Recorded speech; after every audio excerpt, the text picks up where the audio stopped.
Il y a une phrase que le président Félix Tshisekedi a utilisée pour séduire toute l'Amérique. C'est la phrase qui restera sans doute la phrase la plus emblématique. Et pourtant, cette phrase est toujours utilisée par les communs des mortels. Nous l'avons toujours utilisée. Mais l'usage de cette phrase ce jour-là avait une très grande importance sur le journal Fox des États-Unis où le président Félix Tshisekedi avait été appelé pour l'interview. Alors, on lui a posé une question qui était très capitale. Et pour répondre à cette question, il fallait un peu d'intelligence et de sagesse. Ils lui ont posé la question de savoir, mais vous, les Congolais, vous avez chassé les Américains. Vous n'avez pas voulu des Américains chez vous parce que vous avez appelé les Chinois. Vous voyez, cette question est très capitale, d'autant plus que les États-Unis et la Chine sont en compétition sur les minéraux de la RDC.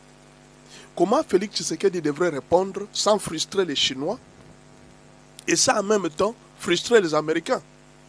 Il fallait de la sagesse et de l'intelligence. Et cette phrase qu'il a utilisée a été la phrase qui convenait le plus pour ce moment-là. Qu'est-ce que le président Félix a répondu? Il a dit, la nature a horreur du vide. Ce n'est pas l'Afrique qui chasse les Américains, mais ce sont les Américains eux-mêmes qui sont partis et ils ont créé ce vide-là. Notre souci est que nous puissions travailler avec tout le monde. Est-ce que vous comprenez? La nature a horreur du vide. Les Chinois ont trouvé le vide, ils sont venus. Les Américains eux-mêmes sont partis, ils ont laissé le terrain. Nous voulons que les Américains rentrent comme ils étaient dans les années 70-80, qu'ils rentrent en Afrique. Ils se sont retirés de l'Afrique, ils ont laissé l'Afrique. Pourquoi ne peuvent-ils pas revenir en Afrique comme ils étaient dans les années? Au fait, le président Félix Tshisekedi était en train de rappeler aux Américains la relation qu'ils ont eue avec le président Mobutu, sans les citer nommément. Parce qu'il faut reconnaître que toute la puissance et la gloire de Mobutu étaient liées à cause des Américains. C'est Mobutu qui était le défenseur des Américains en Afrique centrale. Il était lui-même l'un des agents de la CIA. Mobutu a fait pour les Américains une base à Kamina. La base qu'on a appelée Baka. C'est la base américaine qui était à Kamina. Cette base, les Américains l'ont beaucoup utilisée pour combattre le communisme qui venait de l'Angola. Alors le président a juste rappelé aux Américains, mais c'est vous qui étiez avec nous dans les années 80-90. Vous vous êtes retirés. Or, la nature a horreur du vide. C'est ainsi que les Chinois sont venus. Mais nous, on n'a jamais chassé les Américains. Ils vouloir partager à tout moment nos réflexions. Je vous dis toujours que cette chaîne, c'est une chaîne d'analyse et non une chaîne politique. C'est une chaîne d'intelligence et non une chaîne politique.